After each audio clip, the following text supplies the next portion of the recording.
The world is watching, and it feels incredible. Well, it looks like it could be the site of a festival. The dozens of people camped out at Universal Ostrich in Edgewood, a tiny town in BC's interior, only want to see one thing. We're not just sitting here accepting the slaughter of the animals. The roughly 400-strong flock faces a cull order from the Canadian Food Inspection Agency after testing positive for avian flu this past winter, despite recovering in the time since. This story has had no shortage of twists and turns, from a court battle that has dragged on for months as the farm fought the CFIA tooth and nail to save the ostriches, to politicians from across the province weighing in, from local MLA Jordan Keeley to Premier David Eby, and the RCMP investigating 2 separate instances in which ostriches were shot and killed. And now, United States Health Secretary Robert Kennedy Jr. sending the CFIA a letter asking it to spare the ostriches and offering to help study them.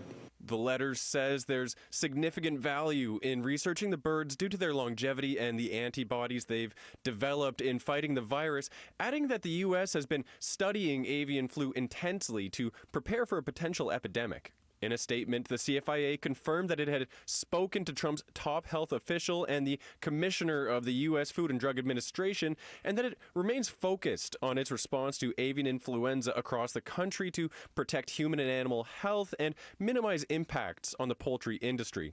Farm spokesperson Katie Pasitny says RFK Jr.'s olive branch could be a lifeline for her flock. I was over the top excited to see that he was willing to contact the federal government and make such a statement, as well as in alignment with what we have here, and wanting to work with us, not eradicate us.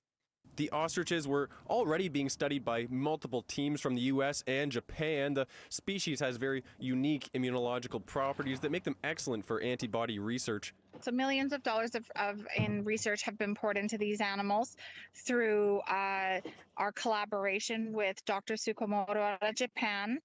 He has 36 plus worldwide patents, and he's known as Dr. Ostrich for a reason.